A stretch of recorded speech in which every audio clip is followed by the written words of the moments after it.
Hinahanap na tila mga butas daw sa batas ang kampo ni Janet Lim Napoles, kaya wala raw basihan ang kasong plunder laban sa kanya. Saksi si Ruth Cabal. Ang kanyang mga mamahaling alahas, condo units at bahay sa mga exclusive subdivision. Pati mga kwento ng limpak-limpak na perang inilalagay pa raw sa bathtub.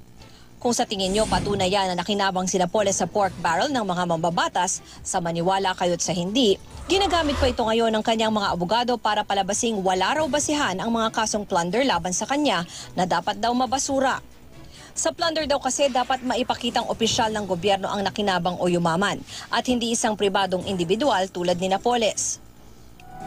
Sabi rin daw mismo ng mga whistleblowers, si Napoles pa ang nagbibigay ng cash advance sa mga mambabatas bago pa ma-release ang kanilang pork barrel.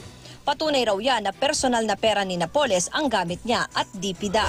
Simple lang naman na ang nagpayaman daw si Mrs. Napoles. Kung ganun, hindi tayo dapat mag-usap ng plunder. Dahil She's not a public officer. We're not admitting that, no? But that is the allegation and the information. Tulad ni Napoles, pinababasura rin ang kampo ni Attorney Gigi Reyes, dating Chief of Staff ni Senator Juan Ponce Enrile, ang mga kaso kaugnay sa pork barrel scam.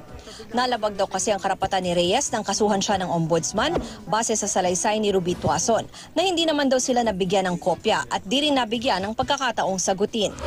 Yung precisely ang hinihingi namin sa husgado na wag muna sana mag-issue ng warrant of arrest in the meantime that the Supreme Court is evaluating our petition as well as our application for injunction. Ako, si Ruth Cabal, ang inyong saksi.